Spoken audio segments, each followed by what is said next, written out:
됐다. 안녕하세요. 마녀 아르투벨라입니다. 오늘은 방송을 평소보다 조금 짧게 준비했어요.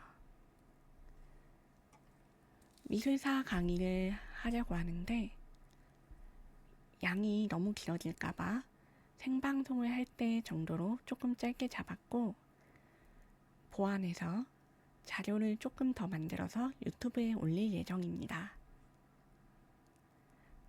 오늘은 아르누보란 무엇인가, 아르누보에 대한 미술 강의를 준비했는데요. 여러분은 아르누보라는 말을 들으면 무엇이 떠오르시나요? 아르누보는 사실 현대에서는 하나의 미술 양식으로 받아들여지는 경향이 강합니다만 원래는 일종의 미술 문화 운동이었습니다.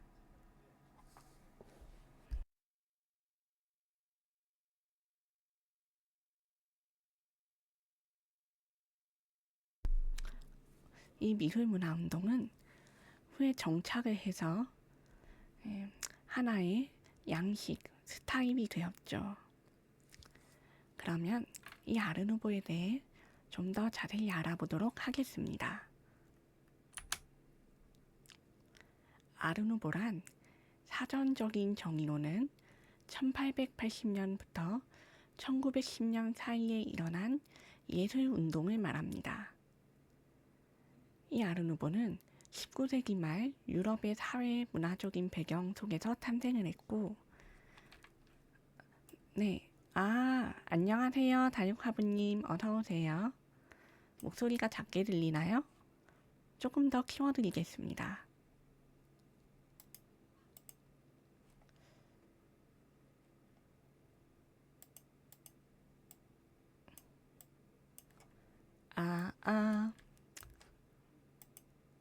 안녕하세요. 구어보아님, 어서오세요. 만나서 반가워요. 네, 소리 조율했습니다. 다시 설명해 볼게요. 이 19세기 말 유럽의 사회, 문화적 배경 속에서 탄생을 했다고 했는데 이 사회 문화적 배경이라는 게 무엇이냐? 이게 무엇이냐면 바로 19세기 말 하면 떠오르는 대표적인 역사적인 사건, 산업혁명입니다. 유럽은 당시의 산업혁명으로 인해서 많은 것이 발전했고 또 바뀌었습니다. 산업화가 시작되고 수많은 운동이 일어났는데 그 중에서도 가장 유명한 것이 이 미술사에서는 미술공예 운동이고 또 우리가 기본적으로 배우는 운동 중에선 인권, 노동권을 위한 운동의 토대가 되었던 러다이트 운동이 있습니다. 이런 식으로 서로 다른 분야에서 각기 다른 변화를 일으켰던 것이 산업혁명입니다. 그러면 이 산업혁명이 미술에 무슨 영향을 미쳤느냐? 안녕하세요. 마녀수집가님 어서오세요. 와주셔서 감사합니다. 네, 어떤 영향을 미쳤느냐 하면 그건 바로 미술조차 산업화를 꾀할 수 있게 되었다라는 것입니다. 기존의 미술은 본래 순수 미술의 성격이 강해서 완전한 예술을 추구하는 경향이 있었습니다. 종교적인 것, 그리고 철학적인 것, 예술가 개인의 세계관을 담은 것에서부터 현대에서는 보통 예술을 자신의 가치관으로 삼지만 이때는 보편적인 가치, 선전을 할 수 있는 것을 중심축으로 삼았습니다. 그런데 이게 산업화가 적용이 된다는 건 무슨 말이냐면 예술은 어떤 것이었을까요? 이들에게 당시 예술은 누구나 누릴 수 있는 보편적인 것이 아니었고 소수의 귀족들, 상류층들, 돈 많은 사람들 이런 사람들이 주도하고 문화를 이끌고 재탄생시키는 그런 문화 산업이었기 때문에 대중의 것이 아니었습니다. 이것은 후원과 화가와 그리고 약간의 정치적 배경, 이 세 가지가 모두 곁들여진 문화였죠. 후원자가 없으면 당시만 해도 예술가들은 생활을 할 수가 없었습니다. 아니면은 집안에 돈이 많거나 혹은 적어도 누군가의 부양을 받을 수 있는 그런 인맥이 있어야 했습니다. 후원이라고 하면은 보통은 약간 돈 많은 사람의 투자를 받아서 하는 것을 떠올리실 텐데 그런 구조만 있는 것이 아니었고 정치적인 배경 때문에 교황에게, 교회에게, 왕실에게 이런 투자를 받으면서 성장을 하는 경우도 있었습니다. 그게 바로 미술이었죠. 그렇죠. 부어보아님, 대중예술의 시작. 정확합니다. 이게 무슨 말이냐면요. 우리가 생각하는 지금 현대의 대중예술은 팝아트, 비디오 아트, 미디어 예술 이런 거를 생각을 하는데 이 당시에는 아직 그런 게 없으니까 기존 예술의 재보급화를 의미합니다. 당연히 투자를 받고 의뢰를 받고 이러면은 예술의 값도 그만큼 비싸졌겠죠. 당시에 천재 거장이라고 불리는 사람들조차도 후원을 받고 그 돈을 통해서 생활을 하고 그림을 그리는 힘이 비일비재했습니다. 말하자면 맞춤 제작, 특수 제작품이었죠. 오로지 특정 사람들의 주문으로 특정 사람들을 위해서 그려지던 것에서 이제 대중예술, 누구나 예술을 누릴 수 있어야 한다라는 개념으로 넘어가게 되는 겁니다. 예술의 산업화라고만 말하면 감이 오지 않을 텐데 이 예술이라는 게 본래 회화에 한정이 된 감이 있었죠. 더 넓게는 조각까지. 기본적인 것은 회화입니다만 회화, 조각 둘 다 만만하게 볼 수 있는 그런 재료값이 거의 들지 않는 예술은 아닙니다. 오히려 엄청나게 비싼 예술이었는데 이걸 보급화를 하기 위해 뭘 했냐. 그림을 기존에 그리던 방식으로 계속 진행을 하는 게 아니고 이때 산업화를 통해서 발달한 기술을 같이 사용했습니다. 바로 인쇄 기술이죠. 인쇄하고 복사하고 복제하고 다시 새기고 기계와 식조 기술을 통해서 이런 그림들을 그냥 그린 게 아니라 다시 복사해서 다른 종이에 옮기고 또 때로는 천에다가 옮기기도 했습니다. 그래서 원래대로라면 캔버스에 그려져야 할 무늬가 이 복제하고 또 집조 기술 그런 것들을 통해서 천으로 만들어지고 이게 인테리어, 가구 등에 들어가기 시작하면서 조금 더 보편화가 되기 시작했죠. 우리도 요즘 현 실생활에서 많이 사용하지 않습니까? 이불에서 우리는 꽃무늬 패턴을 발견할 수 있고 하다못해 구름 무늬, 체크 무늬, 비단 특유의 질감 같은 게 아니라 아예 인쇄로 찍어낸 특유의 문양들이 들어있는 그런 것들을 많이 발견하잖아요. 이때 산업화로 인해서 보급이 되기 시작했습니다. 서양에서는요. 1대1 커미션만 가능했던 시대에서 대량 생산 굿즈팔이 비슷합니다. 비유로는 완벽하죠. 현대에서 가장 비슷한 형태니까. 주문 제작, 수제작, 오로지 전통적인, 보수적이고 전통적이고 한정된 주제로만 하는 기존의 작업에서 특정한 취향, 특정한 생각, 사고관, 가치관을 벗어난 모두가 즐길 수 있는 예술에 가까운 거죠. 어쨌든 이런 아르누보가 탄생을 했는데 이것은 프랑스어로 새로운 미술이라는 말에서 유래를 했습니다. 원래는 이렇게 작업을 하지 않았으니까요. 다만 이 아르누보라는 단어는 본래 한 지역에서만 시작이 된 게 아니라 영국과 프랑스에서 제일 주도적으로 시작을 했고 연이어서 다른 국가들로도 번져나갔습니다.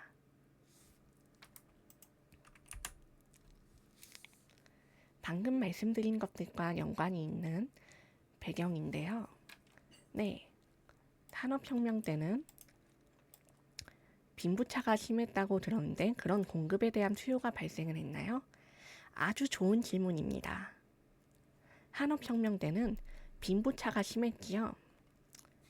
그러면 당연히 이 빈부차가 심한 사람 중에 예술가도 있습니다.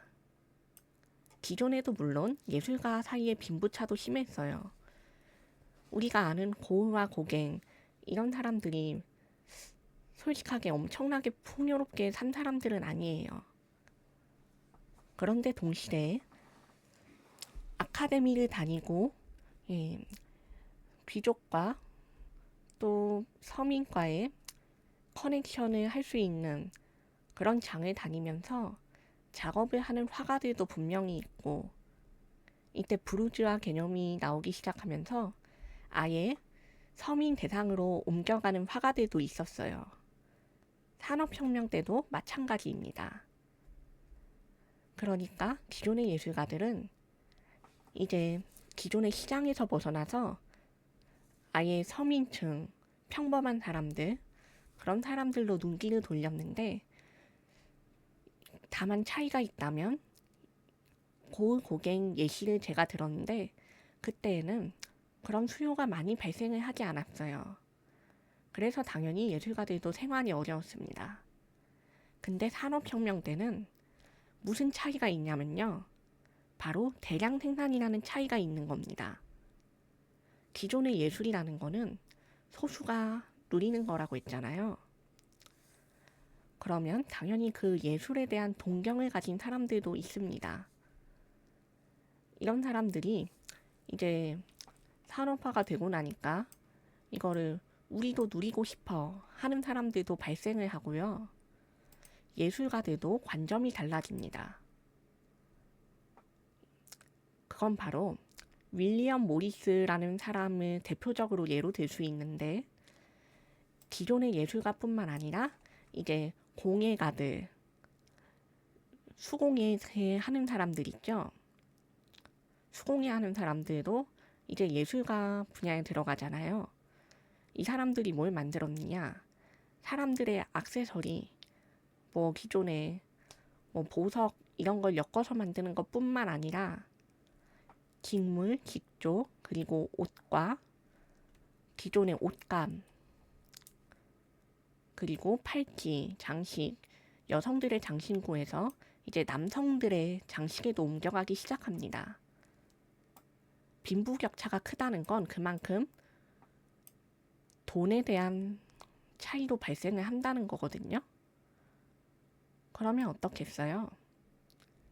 기존에 예술을 즐기던 사람들한테는 더더욱 희귀한 것을 추구하게 되고 서민들한테도 이제 보급이 될 만큼 수요가 확보가 되니까 싼 값에 대량 생산을 하기 시작합니다. 집이 나누어진 거죠, 말하자면. 왜 아까 말한 기존에도 예술은 있는 사람들이 누리는 것이었다고 했잖아요. 그럼 어떻게 되겠어요? 이 돈을 벌어서 주는 거는 기존의 수요자, 말하자면 구매자들이지만 이제 예술가들은 이 돈을 벌고도 남습니다. 물론 못 버는 예술가들도 있죠. 그런 사람들이 먼저 이 대량 생산 쪽에 관심을 기울였고 잘 버는 사람들도 이제 벌만큼 벌었어요. 근데 이런 사람들만으로 대상을 해서는 원하는 만큼 더 예술적인 삶을 누리지 못한다는 것을 알게 된 겁니다. 소수만을 위한 예술이 아니라 대중을 위한 예술로 관심이 옮겨가고, 또 여기 배경에서 도시의 급격한 인구 밀집과 도시 공간의 구축과 공공시설 건축 문제가 부상, 이렇게 제가 적어놨죠. 산업혁명 때문에 도시가 만들어지고 도시 때문에 사람이 몰리고 일자리를 찾고, 그러면 당연히 도시 문제가 발생을 하게 됩니다. 미관상의 문제도 많이 생기죠. 정확합니다. 캐비넷을 자랑한 시절에서 이제 가질 만큼 가졌고, 이제 돈 있는 사람들은 그게 한창 유행하던 시절에서 지났어요. 그냥 가지고 있는 걸로 만족을 하는 것에서 그치는 게 아니라 차별화를 하는 거죠. 있는 사람과 없는 사람이 아니라 가지고 있어도 서로 가진 것의 질이 어떻느냐를 따지는 걸로 바뀌는 움직임입니다. 그리고 아래의 수요층에서는 나도 캐비넷을 가지려는 걸로 바뀌어 가겠죠. 그렇게 이동을 하는 거예요.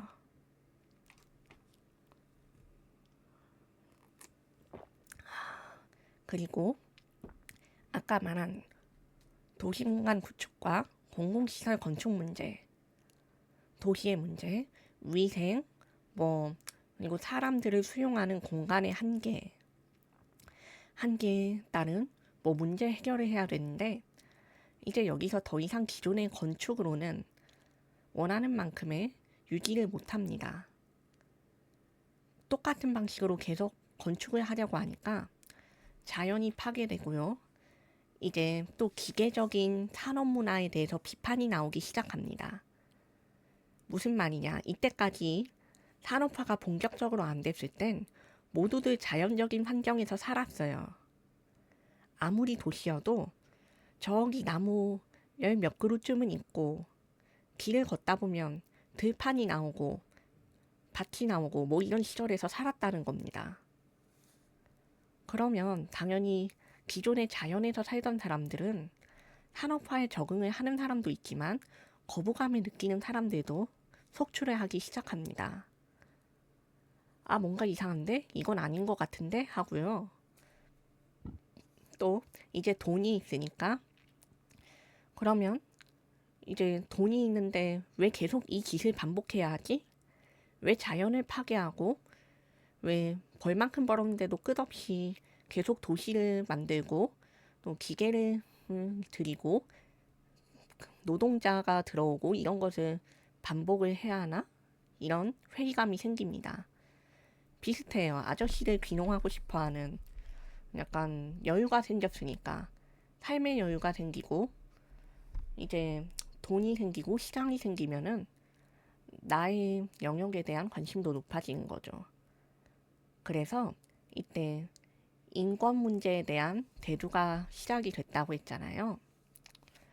물론 산업화를 막 시작한 시점에서는 아니고 어느 정도 시간이 지나서야 대두가 되었습니다만, 이때부터 문제 제기, 비판은 꾸준히 나오기 시작합니다. 아까 로다이트 운동도 언급을 드렸는데, 인간들이 일자리와 생계를 위해서 기계에 대한 거부감과 파괴를 공공연히 했다고 우리는 그렇게 배웠잖아요. 미술도 비슷합니다.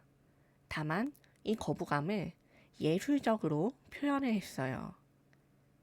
물론 비판은 셌습니다. 근데 비판만 하면 뭐하느냐? 현실을 바꿀 수 있어야 한다. 비판은 건설적이지만 현실을 바꾸지 못하면 아무런 소용이 없습니다. 때문에 이 미술공예운동이라는 것이 등장을 합니다. 이것은 당시의 전통적인 예술가들, 회화가들 뿐만 아니라 윌리엄 모리스, 이 사람이 이 미술공예운동을 이끌었다고 해도 과언이 아닌 대표격의 시초인 사람인데, 이 사람들을 비롯한 공예가들, 건축가들, 이런 사람들, 장인들이 모여서 이 운동을 전개합니다. 그래서 기존의 회화가 점점 옮겨가서 포스터라는 형태로 발전을 하죠. 인쇄 기술과 결합한 결과입니다.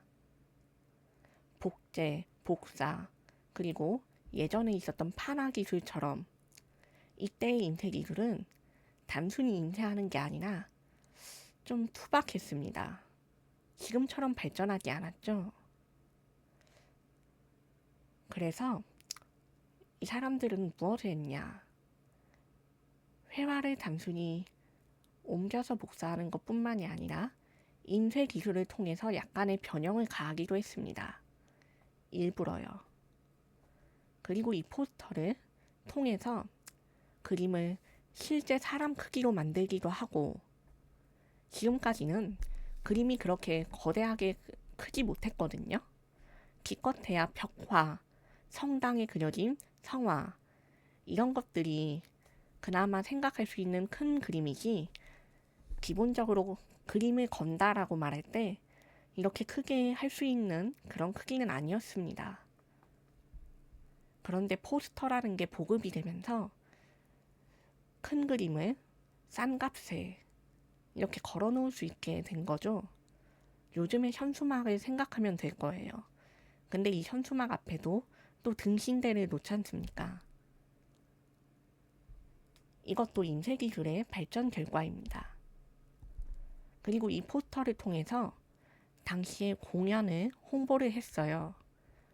행사, 홍보, 전시 이런 것들을 사용을 함으로써 미술 기법으로 채택을 했습니다. 그래서 아르누보 양식을 가장 잘 쓴 당시의 화가로는 알폰스 무아가 꼽히는데, 이 알폰스 무아가 포스터로 인해 유명해진 가장 좋은 예시입니다. 이 알폰스 무아는 원래 무명의 예술가였는데 갑자기 포스터 의뢰를 인쇄소에서 받고 이거를 그렸어요. 처음에는. 이걸 처음에 그려서 작업을 해주고 걸었는데 이게 대박이 난 겁니다. 왜냐하면 이 알폰스 무아의 그림체가 상당히 고급스럽거든요.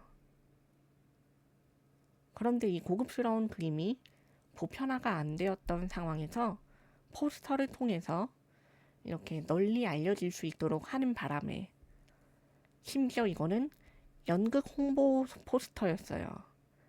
당시에 사라 베르나르라는 유명한 여배우가 공연하는 것을 널리 알리는 선전 포스터였습니다. 그러면은 이게 그냥 미술에 그다지 관심이 없던 연극, 공연, 이런 걸 하는 사람들한테도 당연히 관심이 갑니다. 이것 때문에 알폰스 무아가 대박을 쳤어요. 덕분에 공연 예술계에서도 포스터라는 개념이 알려지고 널리 채택을 하기 시작합니다. 이 사람 때문에 공연 예술계에서 너나 없이 알폰스 무아의 포스터를 걸고 상품 홍보를 포스터로 했습니다. 이때에는 방송도 그렇게 그런 개념이 거의 없었거든요. 솔직하게 말하자면. 그리고 방송이라는 게 미국이 보급화가 잘 되었다고 우리가 생각을 하는데 그게 맞아요. 이거는 좀 시대가 다르긴 하지만 미술이라는 게 잠시만요. 목소리가 작아요? 지금도 꽤 크게 했는데.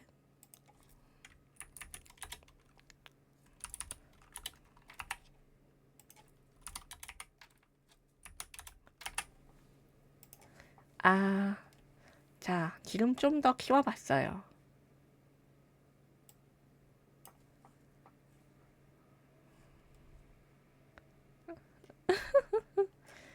맞아요.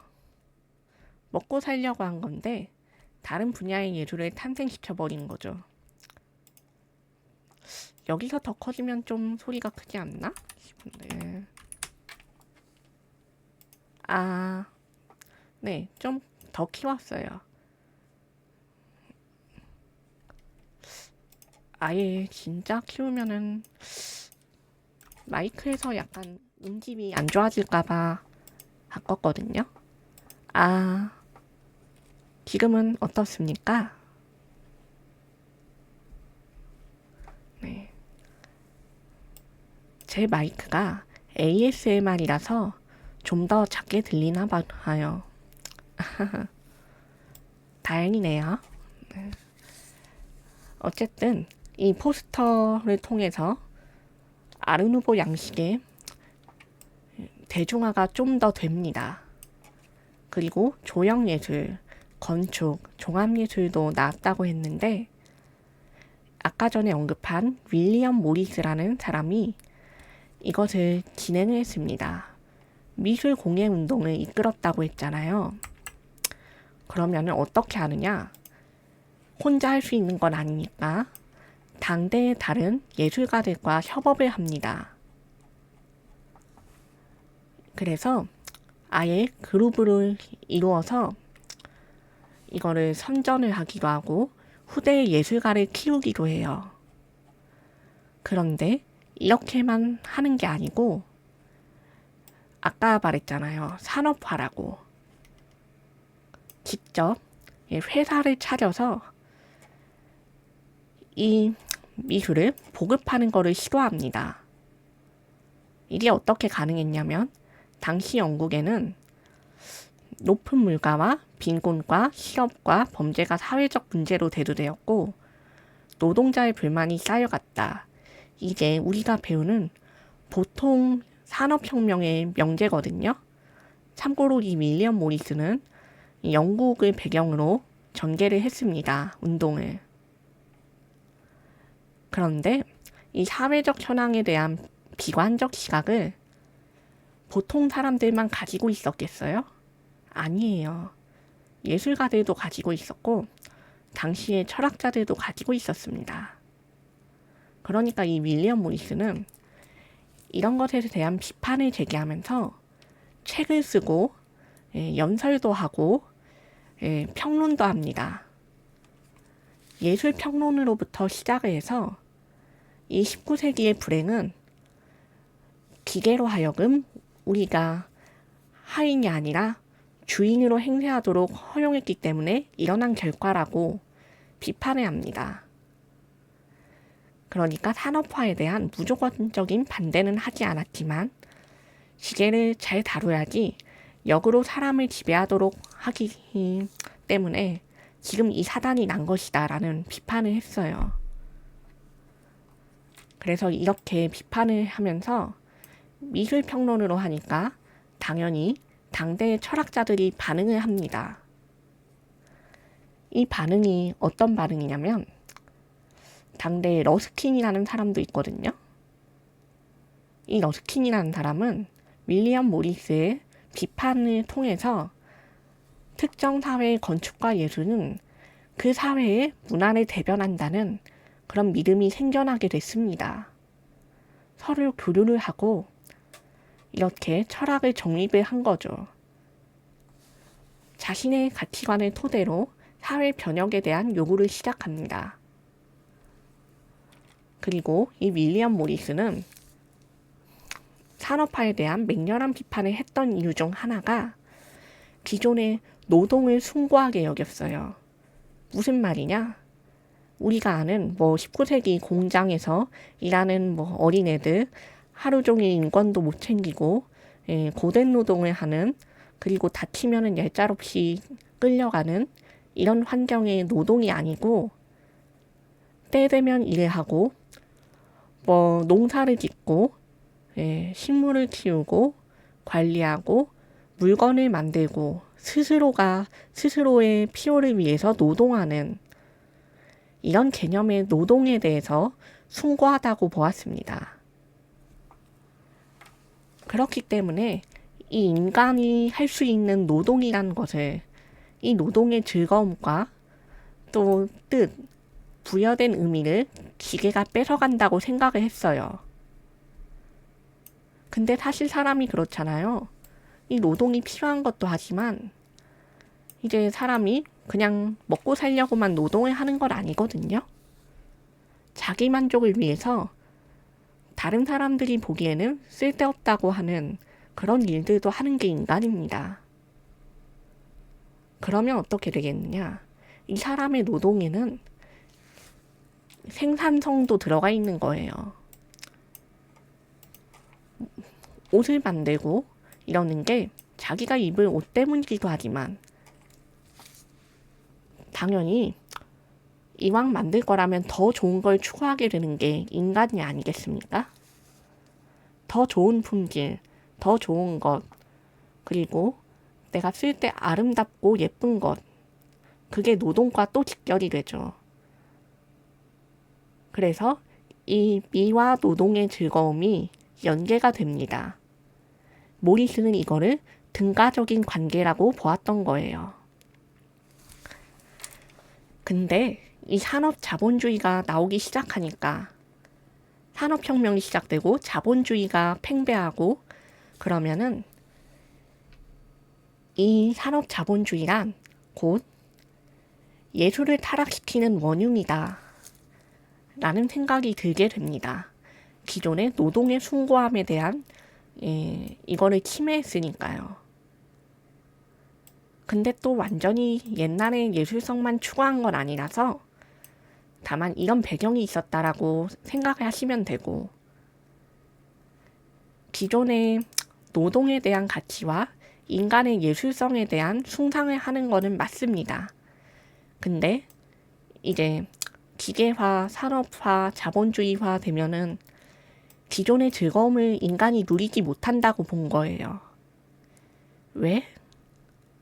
예술로 인해서 그리고 노동으로 인해 탄생하는 예술의 즐거움을 누리지 못하게 한다고 생각을 했으니까.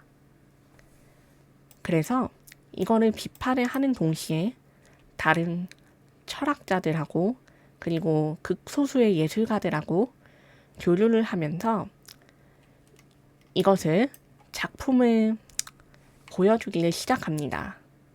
어떻게 이어졌냐면요. 예술이 아까 말했잖아요. 기존의 노동에 대해서 숭상을 했다고. 근데 한편으로 또 예술을 위한 예술을 거부했습니다.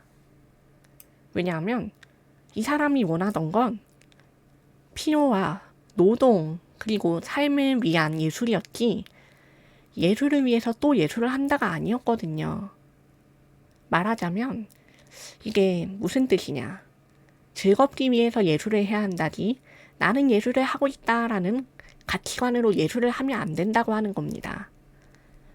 뭐 겉멋이 들었다 이런 약간 꼰대식의 비판이라고도 할 수 있는데 이걸 해석하면 예술가들만이 누리는 예술이 되어서도 안 된다.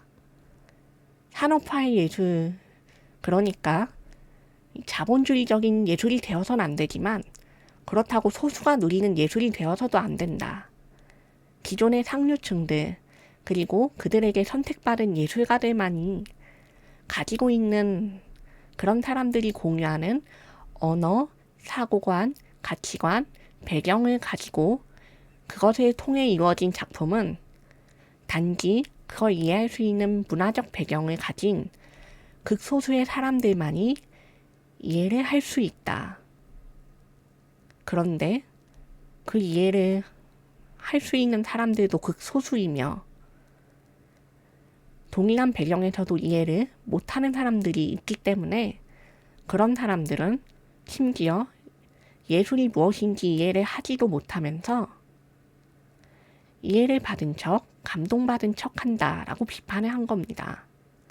그리고 이러한 문화가 계속되면 필연적으로 많은 사람들에게 너무나 적대적이기 때문에 인간을 감동시킬 수 없다. 그러면 더 이상 그것은 예술이 아니다. 극소수만을 위한 예술은 인간을 감동시킬 수 없기 때문에 예술이라고 부를 수 없다라고 하는 겁니다. 따라서 대중이 분리된, 그러니까 많은 인간들에게 전해지지 않는 예술은 바람직한 것이 아니고 예술은 대중을 위한 대중의 것이 되어야 한다는 주장을 펼쳤습니다.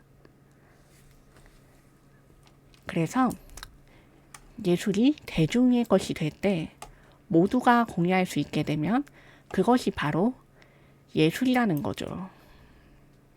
조금 어렵나요? 그래서 이런 사상을 통해서 무엇을 했냐 하면 이 예술을 모두가 공유할 수 있도록 장려를 했습니다. 무조건 산업화를 반대한 것이 아니라 산업화를 통해서 예술이 대중한테 나누어질 수 있도록 추구를 한 거죠. 근데 아까 말했다시피 노동을 충당하기도 하면서 산업화를 통해서 인간에게 나누어지길 원하면서 또 기존의 예술 자체에 대한 이 쇠락을 또 좋아하지 않았던 입장이 되면 어떻게 행동을 합니까? 이 예술을 사람들이 쉽게 접할 수 있도록 일상용품에 접근을 했습니다. 기존의 회화 대신 포스터를, 조각 대신 공예를, 그리고 성당이나 왕실을 위한 특정한 건축물 대신에 이제 사람들을 위한 실생활, 주거, 박물관, 미술관 이런 공공시설 모두가 쓸 수 있는 개인의 집과 모두의 공공시설이 같이 함께하는 미술을 추구했습니다.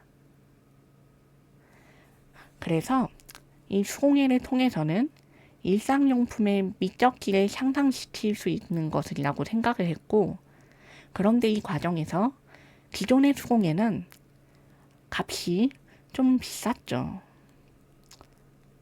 물론 일반적인 그냥 서민을 위한 수공예의 경우에는 그렇게 값비싸지 않았습니다. 하지만 이 사람이 그런 미술을 추구한 건 아니잖아요. 좋은 예술을 모두가 행복할 수 있는 보급을 위해서 라는 가치관을 가졌으므로 이런 고급 예술, 고급 수공예조차 모두에게 나눌 수 있어야 한다. 그래서 이런 수공예품을 대량 생산할 수 있는 산업에 관심을 가지게 됩니다. 포스터는 아까 말했고 조형예술도 마찬가지였죠. 지금까지 대리석, 화강암 이런 비싼 자재들을 통해서만 이루어지던 특정 장소 혹은 특정 방, 예를 들면 성당의 특정 기도실에는 특정 자재를 씁니다.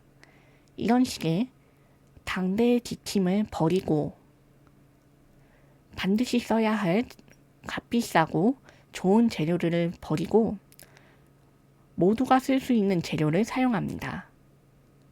그리고 산업화를 통해서 새로 만들어진 물질들을 여기에 결합을 하기도 했어요.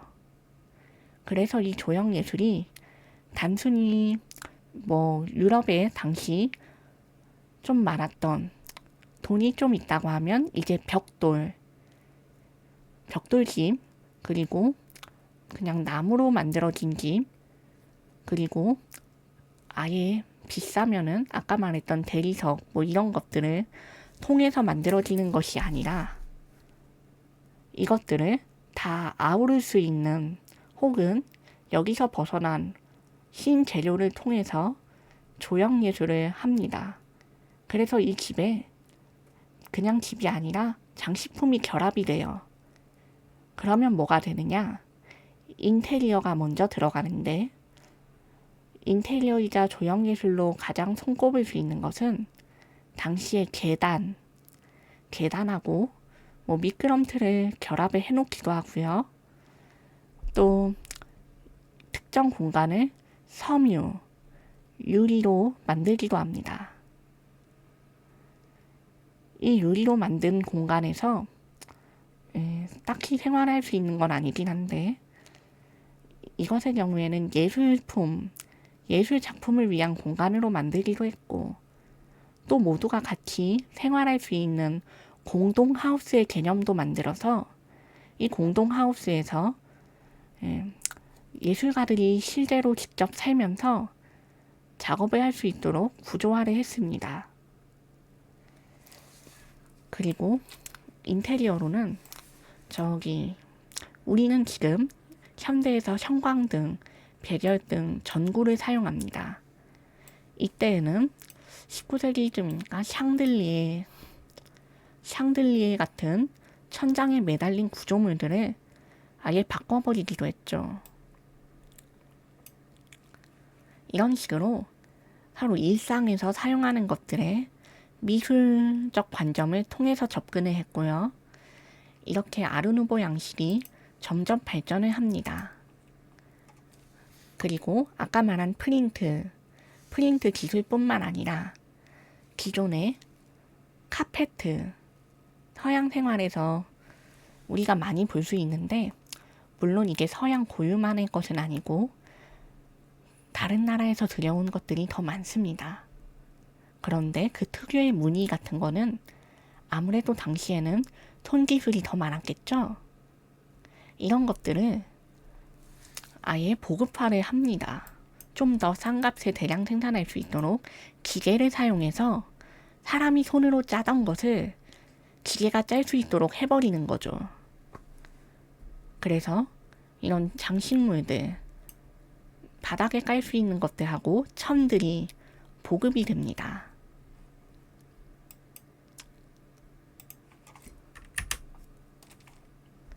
그리고 이런 아르누보 양식들은 다양한 자연과 동물, 식물을 모티프로 한다는 특징을 가지고 있어요. 이게 알폰스 모아의 작품에서 가장 잘 보이는 특징인데, 이 사람은 동물보다는 식물을 가장 많이 사용했습니다. 식물과 자연과 기존의 동화, 신화, 전설, 설화, 성경까지 이런 기존의 고전적인 것들을 다 사용을 했고요. 인간 중심의 조화로운 완전미와 예술 그리고 기능성까지 함께 챙겼습니다. 아까 말했죠. 일상생활에서 사용하는 물건들에 미술적 관점들이 들어가기 시작했다고. 그러면요, 기능성 있는 물건들에 대해서도 미를 챙기면서 기능까지 챙기도록 만들자 라는 개념이 도입이 되었다는 겁니다. 그래서 기존의 수공예품들이 약간 내구성이 좀 떨어지고 오로지 예쁨만을 추구했기 때문에 그건 당연하고 어쩔 수 없는 일이었다면, 이게 기능성을 고려해서 똑같이 반짝이는 재질로 만들되 더 이상 기존의 보석이나 유리 같은 것을 사용하는 것이 아니라 조금 더 인공적으로 만들어진 재료들을 사용을 하는 겁니다. 물론 이때도 보석 같은 것들도 사용했습니다. 액세서리에는요. 그쵸? 메데타시 모두가 행복해지는 예술을 도입을 한 거죠. 그래서 이들은 단지 현실을 개선한 것뿐만이 아니라 부정적인 관점을 이렇게 드러내면서 또 새로운 양식을 추구했습니다. 현실의 문제를 비판하기도 했지만, 여기 적혀 있는 것처럼 내면 세계와 신비주의를 지향하기도 해서 물체의 형태나 도형, 색채, 선, 면, 색, 이 세 가지의 요소를 자연에서 따서 상징성의 의미를 부여하기도 했습니다. 역시 알폰스 모아의 그림에서 가장 많이 볼 수 있어요. 무슨 뜻이냐면, 다리 하나를 만들 때도 기존에는 그냥 징검다리, 바위돌 얹어서 사람들이 건너갈 수 있게 하고 이런 개념이었으면, 이제 돌을 아치화된 구조, 물론 고대에도 아치는 있었습니다. 하지만 여기서 좀 더 다듬어지고 좀 더 아름다운 정교한 형태로 만들어지고자 노력을 하는 거죠. 강을 건너는 아치를 만들면은 이제 여기에다가 장식하고 조각을 새기기도 하는데 글자를 쓰기도 합니다. 뭐냐면 이 아치의 형태를 잡을 때 둥글게 완만한 곡선 형태로 만들어서 좀 부드럽게 이어질 수 있게 길을 만들고, 여기에다가 당시 도시의 이름을 써가지고 이것을 잘 보이게 했습니다. 그러면 이게 미와 사람들에게 이정표의 방향까지 알려주는 그런 기능까지 챙기는 거죠. 그래서 이 미술은 기존의 아름답고 화려하고 숭고하고 보수적인 순수 미술, 그리고 응용 미술이라고 하는 이거를 그냥 단순히 뭐 회화를 조각에 써봤다, 조각의 입체성을 회화에 넣어보았다, 이런 것에서 벗어나서 진짜 실제로 현실에서 응용할 수 있다라는 개념으로 가져와서 그동안의 경계를 깨뜨렸습니다. 단순히 응용을 하는 게 아니라 이것은 사람들의 삶에서 응용을 할 수 있어야 한다 로 넘어간 거죠. 이거는 제가 직접 아르누보 원화전에서 찍어온 사진인데요. 이 후기는 제 블로그에 있습니다. 배너에다가 적혀있는 블로그로 가면 구경하실 수 있어요. 그래서 여기 보시면 이게 기스몽다라는 연극의 포스터거든요. 이거의 경우에는 원화는 아니고 이거는 복사본이에요. 당시 기스몽다가 너무나 큰 성공을 하는 바람에 엄청 여러 차례 임세가 됐습니다. 이거는 그 중에서도 임세 초판본이에요. 그래서 이 포스터를 보시면 당시 여배우 사라 베르나르를 모델로 했는데, 이 옷도 사실 실제 옷이라기보다는 약간 고전미가 있죠. 물론 연극 의상이니까 그렇게 그려진 것도 있긴 하겠는데, 실사체보다는 조금 더 몽환적이고 또 약간 옛날의 회화를 떠올리게 하는 느낌이 더 듭니다. 상징적이죠. 위에 그려진 둥근 장식, 그리고 거기에 쓰여 있는 이름, 이것도 상징성과 장식성에 기초를 한 겁니다. 이게 누구인지를 바로 알 수 있고 어떤 연극인지 인물을 돋보이게 해서 바로 알려줌으로써 기능을 가지고 있는데, 동시에 이렇게 유려하고 몽환적인 분위기를 통해서 장식성이 더 돋보이는 거죠. 근데 여기 아래에는 글자가 쓰여 있습니다. 이게 윗모습이 조금 더 잘 보여가지고 주로 이거를 다들 보시는데, 이 아래로 보면은 여기 연극 이름하고 또 어디에서 하는지 그런 게 쓰여 있거든요. 이게 포스터의 존재 이유 중 하나입니다. 이 사람이 옆에 있는 이 사진이 당시 이 그림의 주인공입니다. 사라 베르나르라고. 이 사람이 모델이었는데 알폰스 무아랑 이 첫 작업을 하고 나서 이 사람도 큰 성공을 거두었기 때문에 5년 동안 계속 지속적으로 알폰스 무아의 약간 영감, 뮤즈가 됐어요.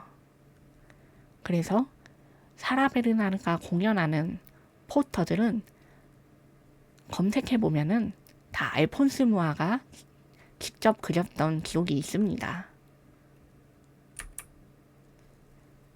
여기 사진에도 있는데요. 이것도 역시 다 제가 찍어온 사진이고요. 이 왼쪽에는 보시면 아시겠지만 술 광고입니다. 술. 이 당시에 포스터 작업을 많이 했는데요. 이 알폰스 무아는 단순히 예술성 있는 것뿐만이 아니라 요즘으로 치면 TV 광고 같은 거죠. 기업들의 제품 홍보, 마케팅, 뭐 연예인 데리고 하는 마케팅들 있지 않습니까? 그런 것들을 자기가 그려서 해냈습니다. 네, 그래서 이 술을 들고 약간 여신풍의 고전적으로 그려진 여성이 서서 약간 유혹적인 분위기를 띠고 있는데 위에는 그 당시 술의 상표명이에요. 이거는 상표입니다. 그리고 여기에서도 보시면 여기는 좀 더 대놓고 있죠? 당시의 술병의 모습입니다.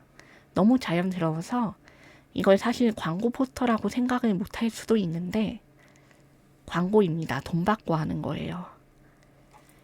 이런 예술성을 알폰스 모아는 이거를 그냥 자신이 뽐내는 데 쓰지 않고 아예 상업수로 이렇게 활동을 합니다. 근데 또 이렇게만 한 건 아니라서요. 개인적인 의뢰도 받았어요. 이런 포스터만 그린 게 아니고 이 사람은 좀 정말로 유명해서 당시 미술 전람회, 우리는 조선미술 전람회라고 아는 게 있죠. 근대사에서.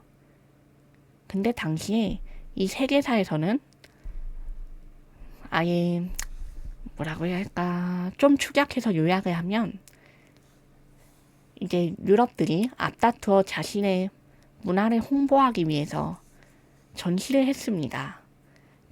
이때는 전람회가 아니라 박람회라고 불렀죠. 사실 세계사를 배우셨다면 많이 들으셨을 거예요.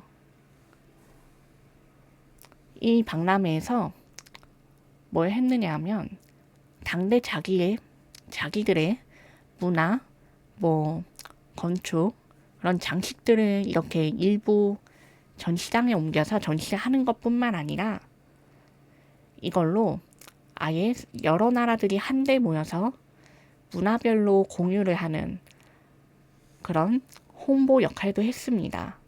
이거를 뭐라고 부르냐? 만국 박람회라고 부릅니다. 많이 들어보셨죠?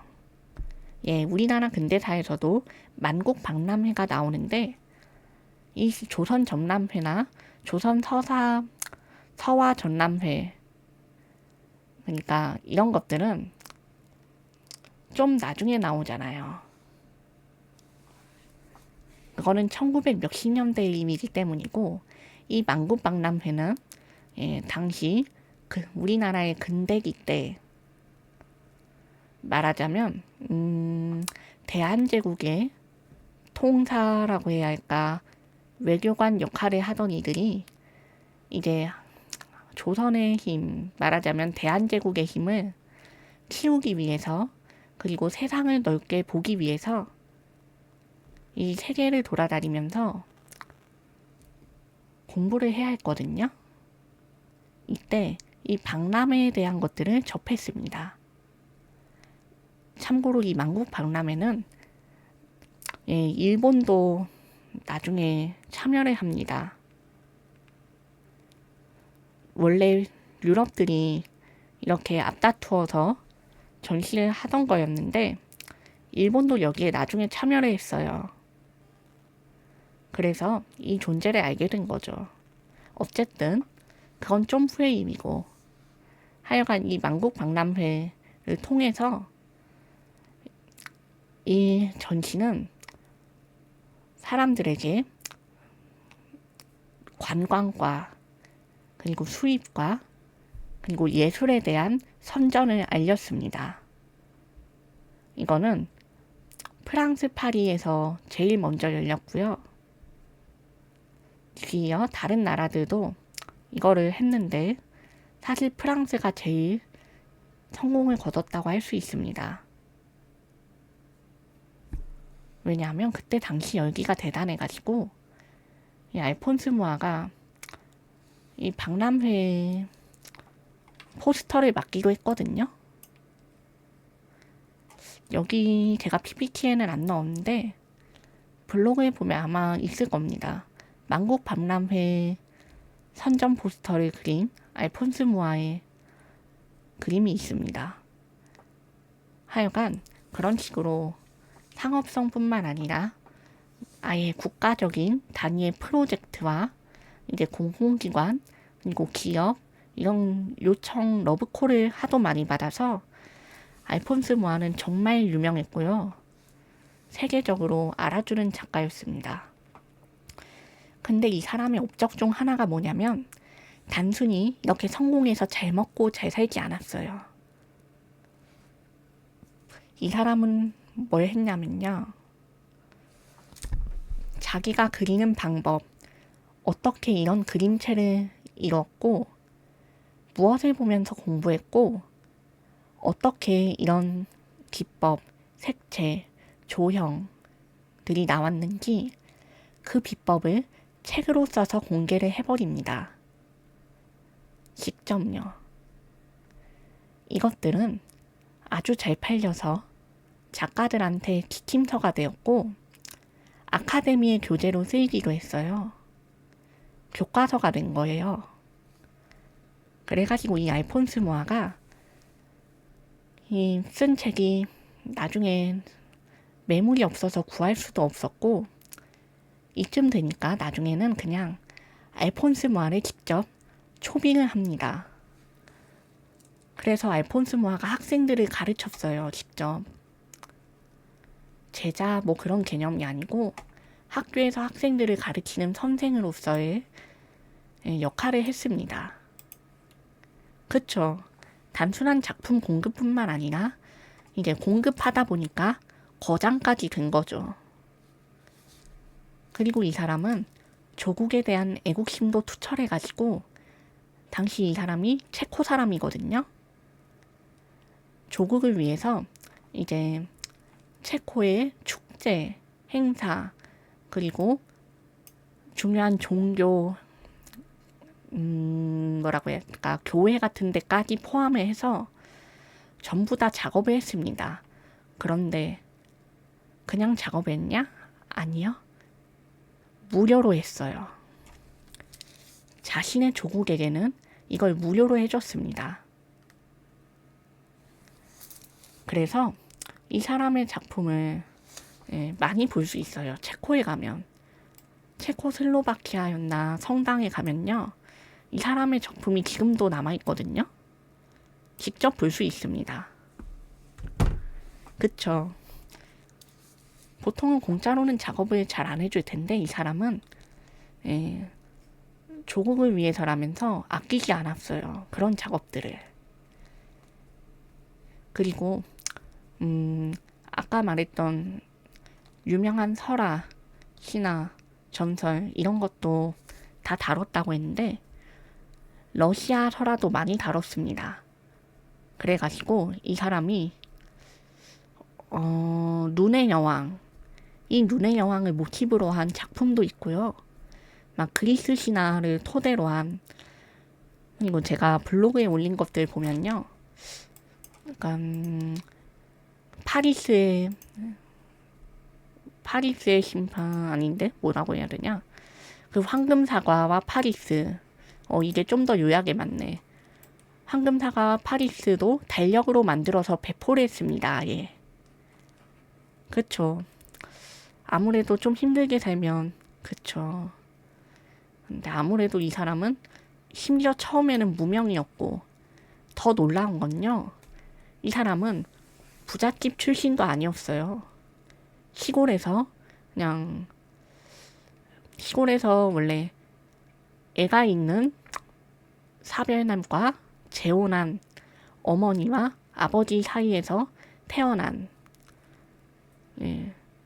약간 기존에도 잘 살던 사람들은 아니었던 부모들 사이에서 태어났는데 시골에서 어머니가 예전에 선물로 그림을 줬대요. 정확하게는 그림을 그릴 도구를 선물을 했는데 이 어머니는 아들에 대한 사랑이 대단해서 원래는 장난감을 사주고 싶었는데 형편도 안 되고 시골이니까 그런 게 없습니다. 그래서 연필을 깎아가지고 목걸이 형태로 만들어서 선물해 줬어요. 근데 알폰스 모아가 이 그림에 재능이 있어가지고 그 목걸이로 그림을 그리고 다닌 거예요. 그런 정도의 형편이었습니다. 어린 아들한테 주는 장난감이 연필 목걸이면 짐작할 수 있죠, 대충. 그렇기 때문에 사실상 흙수저에 가깝습니다. 이 사람은. 인맥도 없고 당시 미술계에 중요한 재산도 없고 정치적 배경도 없고 아무것도 없었어요. 그런데 예술성으로 승부를 하고 그냥 대중한테 배포를 해서 오히려 유명해지고 거장까지 된 겁니다. 당시에 이 러브콜들이 대단했지만 더 대단한 건 이 사람은 아예 이 산업화에서만 러브콜을 받은 게 아니라 당대 귀족, 뭐 신분 있는 사람들, 이름 있는 계급의 부인들, 이런 부인들한테도 연애 초청장을 그려달라 이런 주문도 받았어요. 근데 이 연애 초청장이 얼마나 됐겠습니까? 뭐 솔직하게 공공기관에서 주는 거랑은 다르겠지만 1대1 주문이고, 그리고 다들 알겠지만 신분이 있는 사람들은 보통 아무한테나 이렇게 요청을 하지 않습니다. 이름이 있고 명예가 있으니까 요청을 한 거죠. 귀부인들의 연애 초청장, 뭐 하다못해 이 연애 그림, 파티 그림도 그렸거든요. 이 사람은 그냥 각 계층에서, 모든 계층에서 선호하는 사람이었다고 말할 수 있습니다. 진짜 이렇게까지 사랑받기도 쉽지 않은데 이 사람은 그걸 해낸 거예요. 지금 산업과 기존의 보수성과 그걸 모두 다 챙긴 좋은 예시죠. 그리고 제가 여기에 나누려는데 그때 작품을 보면요, 어린 아이들이 먹는 음식, 뭐 분유 이런 것들 홍보도 있고요. 이 사람의 그림체로 여성들의 가정 도구, 주방 도구를 홍보하는 포스터도 있어요. 놀랍죠?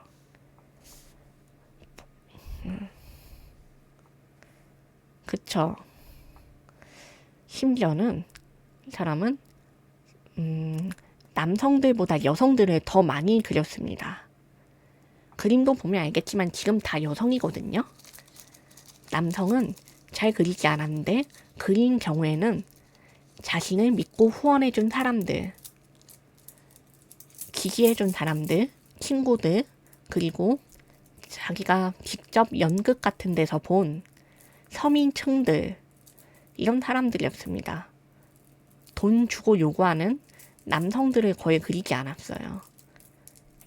어떻게 보면 보수 예술층의 그것에 대한 위협일 수도 있는데, 같은 예술가들도 무아를 좋아했나요? 네, 비교적 좋아했습니다. 왜냐하면요, 이 사람이 사실 그림체가 거의 모든 계층이 좋아할 만한 호불호가 거의 없는 그림체이기도 했지만요, 이 사람은 정치적 입장도 잘 챙겼거든요. 이 예술가들이 보통 사상이나 뭐 계층 간의 대립을 많이 해요. 근데 무아는 일단 서민이라서 보통 서민들한테 위협이 안 되고요. 보수나 상류층한테는 약간 후원할 만한 대단한 인재 정도의 취급을 받고요. 또 예술을 보편적으로 보급하겠다고 이제 학생들 가르치고, 자기 그림의 비법이 적혀진 책도 이렇게 그냥 뿌리니까, 아예 배포를 해버리니까 뭐 예술가들도 무아를 존경해서 배우자 라고 생각을 했으면 했지 적대를 하진 않았습니다. 그게 참 놀라운 일이에요. 정치적 입장도 이 사람은 체코에 대한 애국심이 강했다고 말씀을 드렸잖아요. 이러면 보통 예술가들은 서로 간에 대립도 합니다. 독일 출신 예술가들이 많이 싸우는 거 보셨죠? 프랑스 출신 예술가들도 서로의 예술관에 대해서 대립을 하고요. 그런 식으로 예시를 볼 수 있는데, 이 사람은 같은 예술가들과도 그렇게 척을 치지 않았어요. 그리고 놀라운 건 이 사람은 사생활도 깨끗했습니다. 예술가들이 사실 문란하기 쉽거든요. 물론 무조건 그런 건 아닌데 아무래도 시대가 시대고 당대의 도덕 윤리는 현대보다 약합니다. 그리고 예술가들은 보통 자유로운 것을 좋아해서 이런 일탈을 좋아합니다. 그럼 무슨 말이냐? 기존의 법과 질서, 윤리, 도덕, 그리고 관념에 얽매이지 않는 그런 삶을 추구하는 사람들이 많았기 때문에 뭐 불륜이나 성추문이나 마약이나 술, 도박 이런 게 흔했어요. 물론 모든 예술가들이 그런 건 아닙니다. 근데 이 시대에도 그런 사람들이 좀 있는데 알폰스 모아는 놀라울 정도로 여자 관계가 깨끗했습니다. 심지어 이 아까 말했던 사라 베르나르라는 모델과 계속 5년 동안 관계를 지속하면서 뮤즈로 삼았다고 했잖아요. 보통 예술가들은 이렇게 여성을 뮤즈로 삼으면요. 성적 관계 혹은 연애 관계로 많이 발전을 하게 됩니다. 그런데 이 사람은 사라 베르나르하고도 그러지 않았어요. 오로지 뮤즈는 뮤즈, 예술가는 예술가. 딱 이렇게 철저하게 구분했고 연인도 만날 때 다른 여성을 만나지 않았습니다. 술도 마시긴 마시는데 당대처럼 이렇게 예술가들은 좀 과음을 많이 했어요. 근데 그러지도 않았고 뭐 담배도 거의 안 피고 그래서 별종이라고 불렸습니다. 별종 취급을 많이 받긴 했어요. 그 시대 남성들은 담배와 술이 보편적이었으니까. 안 하면은 약간 소심한 생님 취급 많이 했죠. 그리고 당대 남성성의 기준이 있으니까요. 그리고 알폰스 모아는 사실 그림도 보면요. 남성을 살짝 예쁘게 그리는 걸 안 했어요. 하긴 했는데 대부분 남성을 예쁘게 그린다고 한다면 젊고 어린 소년이나 잘 봐줘도 20대 초반쯤 될 것 같은 성인 남성 정도가 한계였지. 그 이후에 남성들은 거의 다루질 않았거든요. 다룬다고 해도 파티 그림에 있는 좀 우리가 생각하는 19세기 영국 신사의 모습 막 이렇게 아래는 윈스턴 처칠 마냥 콧수염 달고 중절모 쓰고 이제 좀 이렇게 신사 양복을 차려입은 남성들. 근데 이제 그게 좀 나이 들고 한 40, 50대 될 것 같은 그런 남성부터 늙고 약간 비만이고 당시에 솔직히 이거 풍자인가 싶을 정도의 요소는 다 있는 남성들과 약간 젊고 어린 귀족 드레스를 입은 여성들을 같이 그려놓았어요. 그런데 거기에 적힌 제목은 뭐냐? 연인입니다. 연인. 이런 식으로 그렸기 때문에 알폰스 모아는 이런 요소가 들어가는 거나 약간 아까 말했던 자기를 지지하는 사람들, 후원해준 사람들, 고마운 사람들, 가족, 친척, 뭐 그리고 존경하는 사람들, 아니면 신화적인 등장인물, 혹은 대중으로 상징되는 뭐 늙은 노인, 어린아이, 뭐 봉기하는 청년 이런 것들이 아니면은 그렇게 그렸습니다. 죄다. 그래서 요즘 사람들이 보면 아니 이 사람 남자를 싫어하나 싶을 정도로 남자가 없고 있어도 그렇게 좋게 그려지지 않아요. 솔직히 그 당대의 문화의 남성들의 문화 이걸 즐기지 않았기 때문에 더 그렇게 그렸을 수도 있습니다. 실제로 아까 말한 사라 베르나르랑 선을 긋고 연애할 때도 다른 사람과 약간의 간복이나 양다리 흔한 그 시대에 양다리조차 하지 않고 오로지 한 사람만 사귀었어요.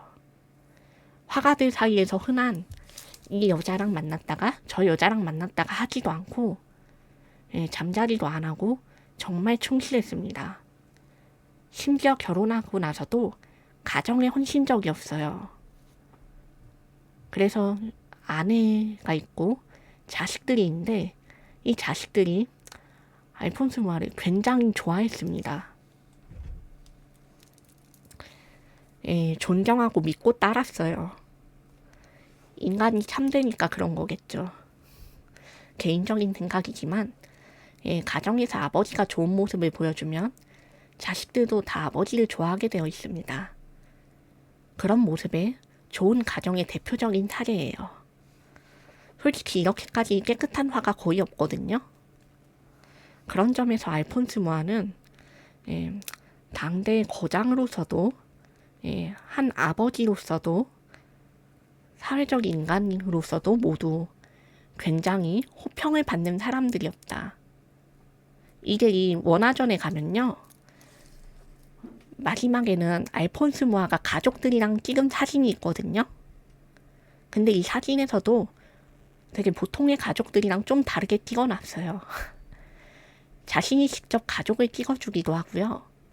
이 시대엔 보통은 사진가한테 맡겨서 정식으로 찍기만 하거든요. 근데 스스로 가족들을 찍어주고 또 가족들과 함께 다정하게 찍었습니다. 앉아서.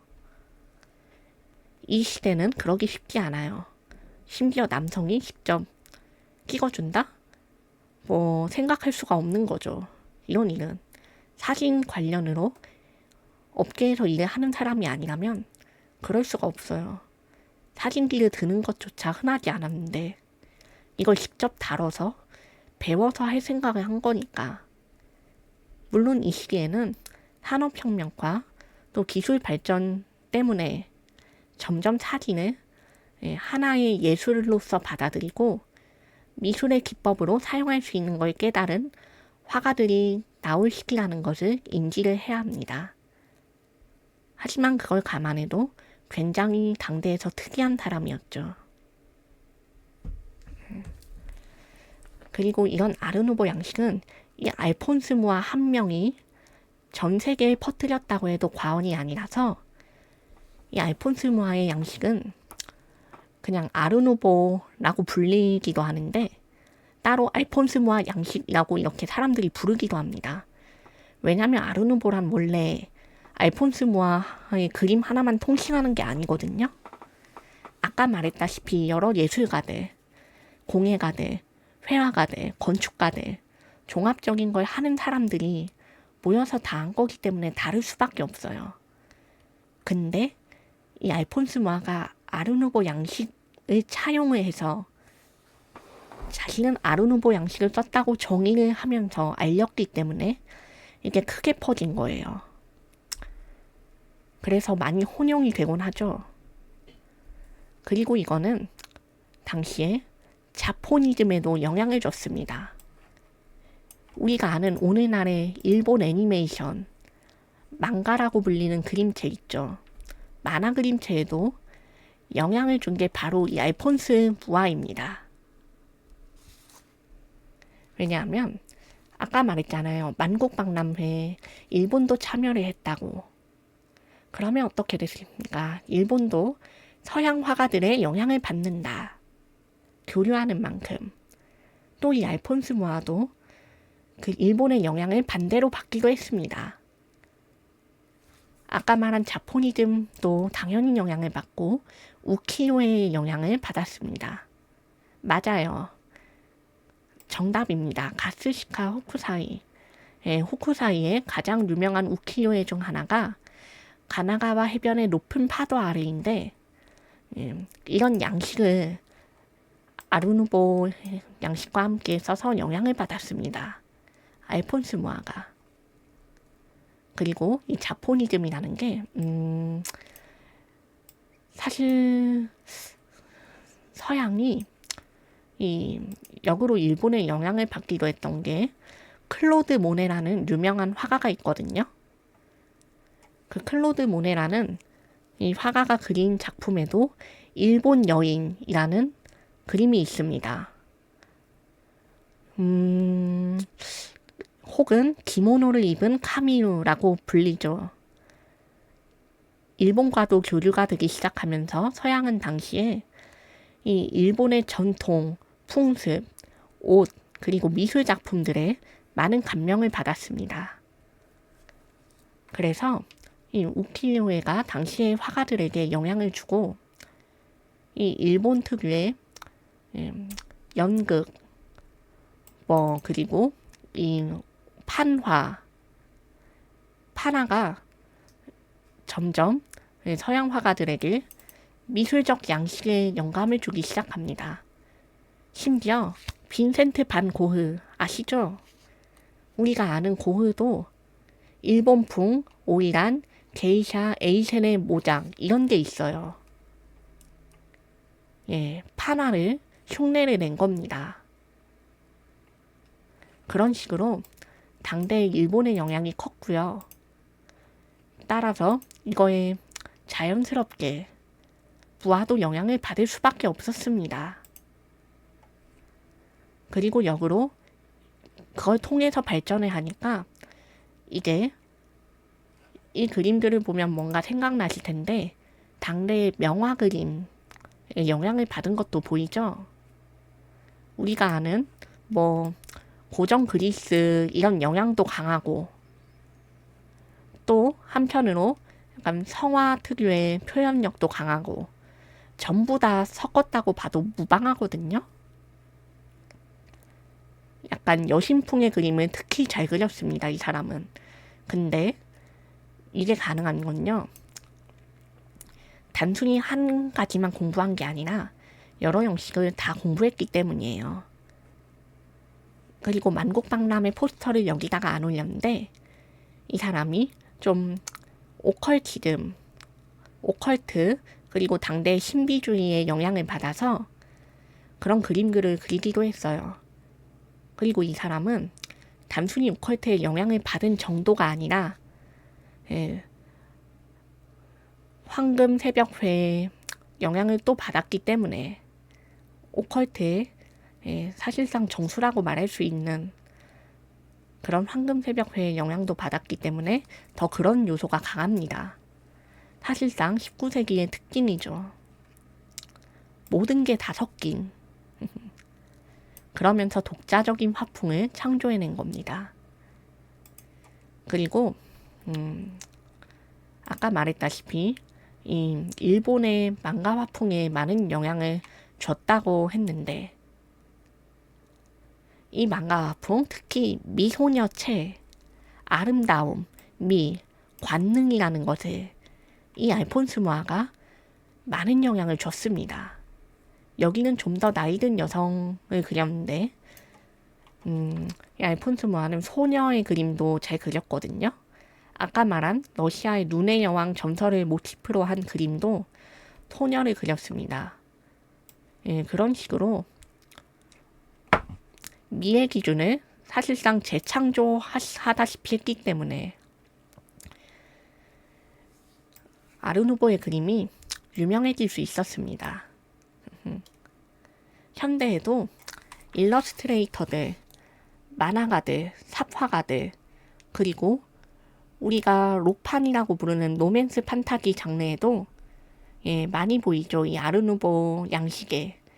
그 중에서도 무아의 화풍을 차용한 혹은 모방, 오마주 그런 것들 한 작품들을 많이 볼 수 있습니다. 표지들, 웹툰들, 그리고 브러쉬로 쓸 때, 그 전에 브러쉬가 뭐냐면 약간의 이 컴퓨터 소재로 쓰는 거거든요. 툴 같은 걸로 직접 그리지 않고 복사 붙여넣기 해서 넣을 수 있는 도형 같은 것들이 있습니다.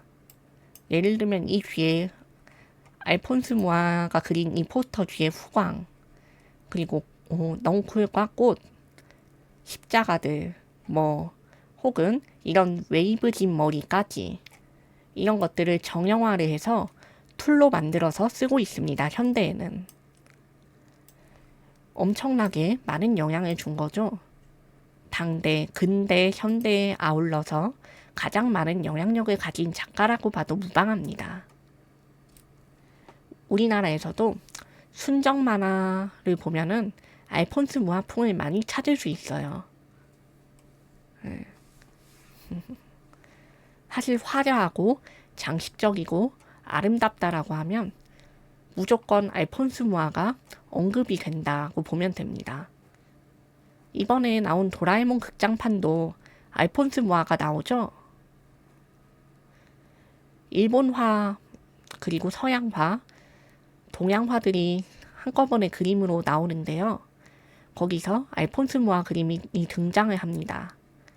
그 정도로 현대까지도 계속 화자가 되니까 알아두시면 미술 감상을 할 때 편하게 즐기실 수 있어요.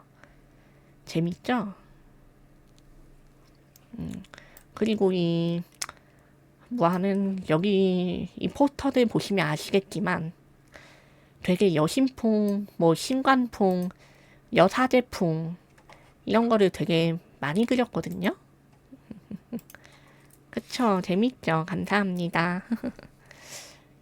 그런 신관풍, 뭐 성스럽고 종교적이고 그런 것도 굉장히 많이 그렸는데 반대적으로 이제 서민을 위한 것들을 그릴 때는 굉장히 격정적입니다. 제가 유튜브에도 쇼츠로 또 전시회 사진들 올려놨지만 굉장히 대중이라고 부르는 이 사람들이 이제 혁명하고 죽어가고 이제 또 군인들한테 깃발치기 직전인 모습도 상당히 재현을 잘 해놨어요. 근데 이거는 이런 장식체로 그리기보다는 실사체가 좀 더 많이 들어갔습니다. 예, 실사와 명화와 장식이 다 들어갔는데 필요에 따라서 그림체를 바꿀 수 있었던 거죠. 좋아요. 자, 아르누보에 대해서 알아보면서 알폰스 무아에 대한 설명이 제일 많이 들어갔는데 사실 이 이상 아르누보 양식에 대해서 더 언급을 하면 좀 논문 쓰는 수준으로 넣어야 되거든요. 그래서 오늘은 좀 재미를 위해서 짧게 편성했습니다. 다들 즐거우신 것 같아서 다행이에요. 저도 기분 좋네요. 오늘은 이렇게 아르누보에 대한 강의를 하고 이제 다음에는 청기사파 같은 느낌으로 청기사파하고 추상화, 칸진스키 이런 것들에 대해서 알아보려고 합니다. 아르누보 찍먹, 그쵸?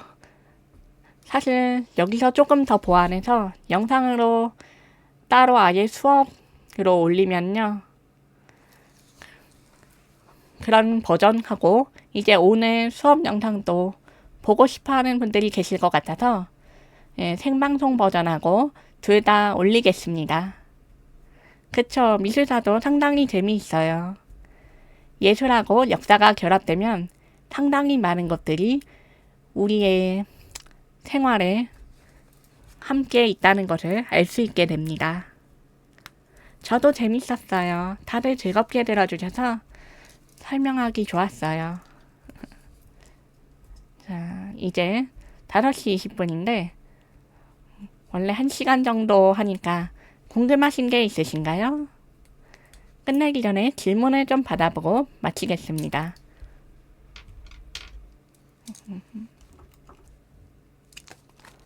아까 질문 주신 분들 질문에 대답하는 것도 재밌었어요. 네. 미술에 관심 있으신 분들도 많은 것 같고 또 굉장히 우표를 잘 찌르는 질문이었기 때문에 전시전이요? 아, 제가 갔었을 때를 기점으로 한 전시는 끝났고요. 이번에 다시 재개장을 해서 아마 9월 말까지였나 그럴 텐데 한번 쳐볼게요.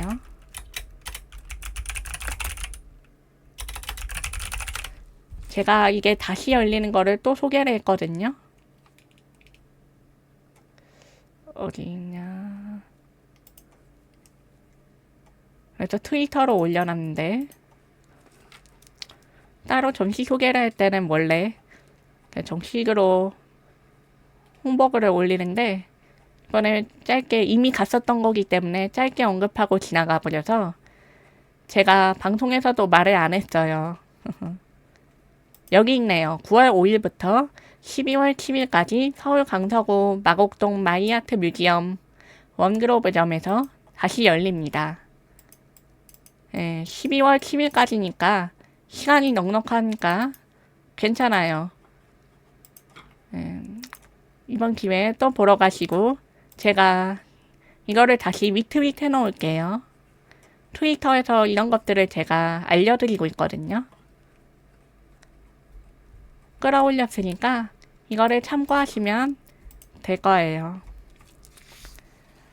저요? 가장 좋아하는 화가 원래 르노와르였는데 사실 미술은 공부하면 할수록 예쁜 것도 너무 많아서 이 사람만 좋아한다라고 할 순 없어요. 원래 르노와르 특유의 약간 수채화적인 느낌을 좋아하거든요. 제가 취향이 수채화랑 파스텔 톤이어가지고. 근데 아르누보도 보면 볼수록 되게 예뻐서 이것만 좋아한다라고 할 순 없을 것 같은데 그런 생각을 들게 해요. 저 전시가 이제 당대 초판본들하고 원화하고요. 심지어 그때 만들었던 이제 상품들도 함께 있거든요. 이게 뭐냐면 아르누보 양식을 쓴 그릇들, 접시들, 액세서리들하고 향수, 그리고 비스킷 상자 이런 것들까지 산업화를 통해서 임세를 찍어내서 만든 박스들, 프린팅 박스죠. 그런 것들이 다 전시가 되어 있습니다. 참고로 이 아르누보 양식 들어간 물건들은요. 그 당시에 가지고 있던 사람들이 있으니까 요즘도 경매를 통해서 팔긴 하거든요. 경매, 옥션, 소더비 이런 것을 통해서 하는데 지금도 팔고 있을지 모르겠네. 가끔 나와서요. 그리고 아무래도 당시엔 인쇄한 제품이다 보니까 가진 사람이 상당히 많았거든요. 그리고 이게 초콜릿 상자로도 또 최근에 만든 거 팔고 있으니까 이런 소품을 좋아하시면 그런 것도 사셔도 좋을 것 같습니다.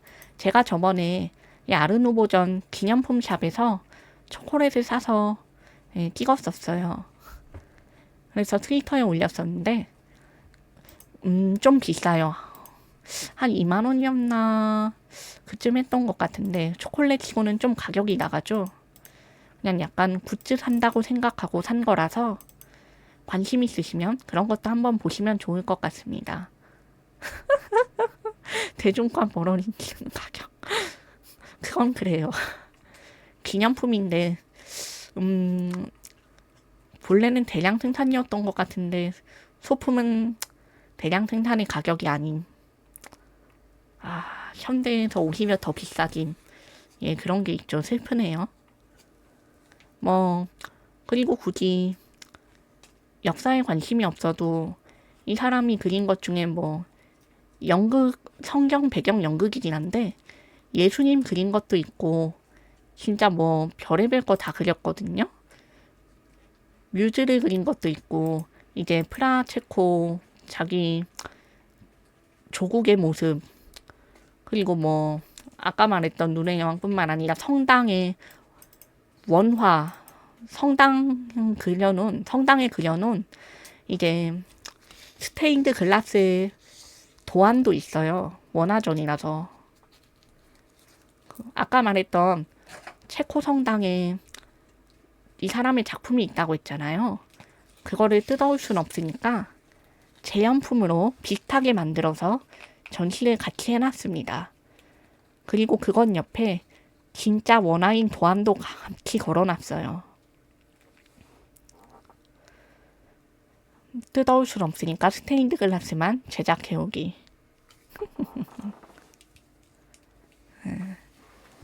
진짜 준비를 많이 한 전시더라고요. 저도 원래 아르누보 원화전은 사실 잘 안 봤거든요. 왜냐면 이전에 진행했던 전시들은 대부분 말씀하신 것처럼 사진 아니면은 현대 프린팅 인쇄 기술로 재현을 한 것뿐이었어요. 그런데 이런 전시들이 흔하지 않고 심지어 원화에다가 물론 당대 인쇄 기술이라서 원본은 아니어도 1900 몇십 년대 그것도 있고 1880년대에서 1900 몇십 년대까지 그 사람이 직접 작업한 원본을 아예 놓은 것도 있거든요. 그러니까 굉장히 희귀하고 좋은 전시입니다. 이렇게까지 공들여서 한 전시 거의 못 봤어요, 저는. 이 그림을 국가들에서 빌리려면 굉장히 많은 고생을 했었을 거기 때문에 전시 기획을 하신 분들한테 존경을 표합니다. 저도 업계에서 일하니까 이게 굉장히 쉽지 않은 일이라는 걸 알거든요. 특히 원화는 대여를 하기가 까다로워요, 보통. 그리고 대여를 하려면 그만한 돈이나 작품성을 가진 그림을 맞대여하는 식으로 교환을 합니다. 그럼에도 불구하고 쉽지 않아요. 그런데 이게 한 300점, 그냥 몇십 점이 아니고 300점 정도를 전시하기 때문에 더더욱 대단한 거죠. 저는 이렇게까지 진심인데 거의 못 봤어요. 그러니까 보시면 좋을 거라고 생각합니다. 그리고 이게 인터넷으로 예매를 하면요. 좀 더 얼리버드 가격으로 할인이 들어가거든요. 이게 앞으로 판매가 보자. 성인으로 10,000원이고 청소년은 8,000원, 어린이가 6,000원이네. 많이 싸졌네요. 원래 제가 갔을 때 만 얼마쯤 냈었거든요. 한 20,000원 정도가 원가고 이제 저도 그때 얼리버드로 갔었으니까 지금이 기회다라고 생각하시고 놀러 가시는 것도 좋을 것 같습니다. 그리고 사실 이런 것들을 좀 가볍게 즐기기에는 좋은 전시예요. 물론 공부 많이 한 분들도 좋고 이 미술관이 카페도 있고 이제 끝나면 바로 나와서 쉴 수 있게 되어 있기 때문에 보면서 왔다 갔다 하고 싶으신 분들도 좋고요. 개인적으로 추천 많이 합니다. 돈 안 받았습니다. 저 돈 없어요. 물론 홍보 전시를 맡겨주시면 감사하고. 어쨌든 그렇습니다. 자, 질문도 없으신 것 같고 가장 좋아하는 화가는 아까 대답해드렸고요. 르누아르입니다. 일단은 하지만 유일하게 이 사람만 좋아한다는 아닙니다. 자, 오늘 다들 강의 봐주시느라 고생하셨고 수고하셨어요. 좀 더 공부용 영상과 이제 오늘 생방송 영상을 둘 다 올리도록 하겠습니다. 유튜브에도. 그럼 이제 다음 주 주말에 뵙도록 하겠습니다. 고생하셨습니다. 벨박. 다들 즐거운 저녁 보내세요. 맛있는 거 드시고요. 안녕.